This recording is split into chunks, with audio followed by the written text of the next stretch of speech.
finding reliable backpacking containers for jelly, honey, and peanut butter. In case anyone is wondering what size peanut butter containers I use to empty out, it's 16.3 ounces. So this is the processed, nasty peanut butter. I know most people eat it, but it's so gummy from the palm oil. And it's even hard to clean out the jars. Like, it all sticks to the edges, and good luck without a dishwasher cleaning that. Organic peanut butter is just peanuts. So when you empty out the jar, nothing sticks to the walls. So I transfer it into lighter plastic for the journey. And when it empties out, the jar is clean. It doesn't stick to the sides. So it's really easy to clean and replace whenever I can find organic peanut butter, which I know won't be unless we get to a place where there's a large store, grocery store of some kind. But that's the answer to that question. When I'm on trail, I like to eat my peanut butter right out of the jar. It'll be transferred into the plastic Skippy container for that journey to make it lighter. But then I like to get another container that either has honey or jelly or preserves or anything in it and just squeeze it right onto the spoon, because I don't like to eat bread with my peanut butter and jelly.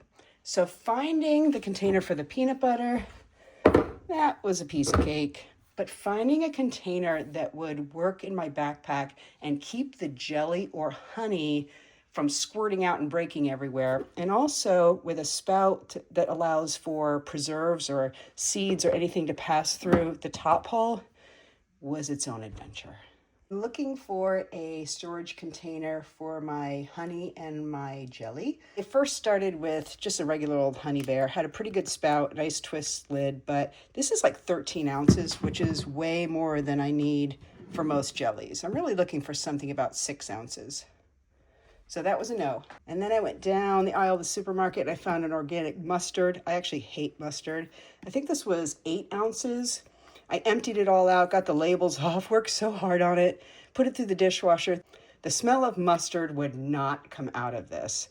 So I ended up putting the mustard back in because I didn't want to end up with blueberry mustard on the trail. So that was a no. Then I found this mayonnaise 5.75, but the edges on this are just too sharp. And if a spork will poke a hole in a bear bag, this rubbing on it surely would too. So I said no to that. And then I did a couple little Amazon orders for little mini bottles, and they're so cute. But this one here, like, how would you fill that with jelly on the trail?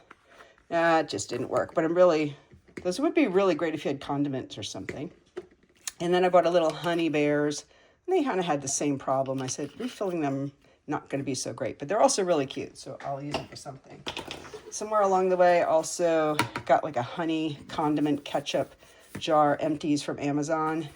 It's really nice because it's easy load and it's got a nice huge spout, so preserves are going to go through it. But ultimately it was just way too large. You know, part of the backpacking isn't just weight, but it's also volume of items.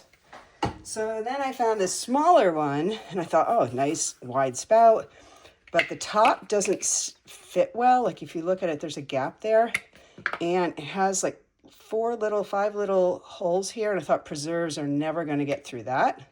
So that was another no. And then I found these adorable little condiment minis. I think these were through Walmart. And I was like, oh my gosh, it's so cute. It's kind of a squishy rubber and easy to load. And the top kind of comes off like that. But here's the problem. Whew. So if you put this in your backpack, you know that's going to get squashed. The lid's going to come out. You're going to end up with honey or jelly everywhere. So although they're really cute and I'm totally keeping them, it did not work out. I also had these, I think I found these at REI, these jelly and peanut butter squeeze tubes. And they're kind of like a knock bottle. And they work really well, but they're too big and they're not easy to clean in between. So it'd be like cleaning your knock bottle every time you're in town to try to get honey or jelly out of it. And then I actually found a smaller honey jar, and this would probably work. It has a really nice wide spout, screws on. It's a harder plastic, not a good squeeze to it, so that's why that one didn't work. And then I found the answer, and that was this OXO Outdoor. This one is for olive oil, and this one is for condiments. And it has a screw top that won't come off. I gotta be careful, there's honey in there. Nice wide to refill. Screw that back on. The little top also unscrews. And there's the nice wide squeeze bottle with this gasket in it. So it's a nice flexible for squeezing. It screws on nice and tight. This one is the same thing, but they have a smaller spout and they're interchangeable.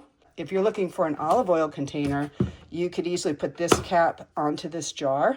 And this was also on Amazon. I think these were $12 for the two of them, but it's really sturdy. This is pretty hardy, and it's certainly made it on the short hikes, the day hikes, without any issue at all. So that was my craziest journey of all the backpacking gear I had to test and try and find an answer for. This one took the longest to solve. So Amazon, OXO Outdoor, leak-proof squeeze bottle set. And if you want to search for other options, the trick was to search for outdoor plastic condiment bottles or containers. That was the trick to finding something sturdier than these little picnic things. But I do recommend the tiny bears just for putting your at-home honey in because they're so cute. I hope that helps. Scary cemetery, ready with obituary.